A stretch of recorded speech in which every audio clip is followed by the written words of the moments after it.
Hello বন্ধুরা, মিষ্টি রান্নাঘরে আপনাদেরকে স্বাগত। আজ আমি বানাবো ভেজ চাউমিন।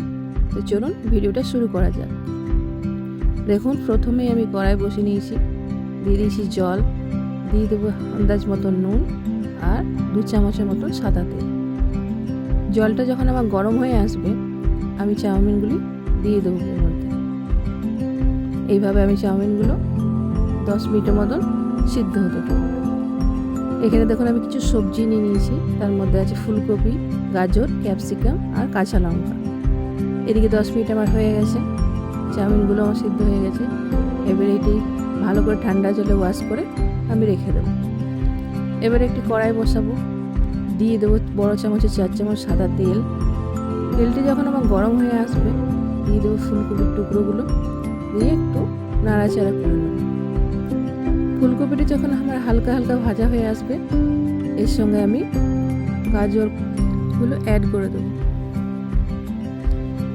গাজরগুলো দিয়েও এইভাবে একটু নাড়াচাড়া করব।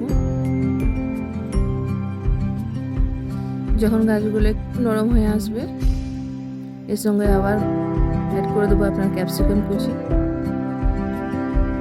এই সমস্ত সবজি আমি ভালো করে 5 মিনিটের মতন ভেজে নেব। অ্যাড করব আন্দাজ মতো নুন। এবারে সবজিগুলো আমি ভালো করে ভেজে নেব। দিয়ে দেবো কাঁচা লঙ্কা। আমি ঝাল খেতে ভালোবাসি, তাই ঝাল দিয়েছি, আপনারা আপনাদের অনুযায়ী ঝাল দেবেন। দেখুন আমার সবজিগুলো সব ভাজা হয়ে এসছে। এবার আমি চাউমিনটি দিয়ে দেবো। চাউমিন দিয়ে ভালো করে সবজির সাথে আমি মিক্স করে নেব। সবজির সঙ্গে ভালো করে মিক্স করা হয়ে গেলে আমি এর সাথে অ্যাড করব 1 চামচ সয়া সস দিয়েও আবার মিক্স করে নেব। দিয়ে দেবো টমেটো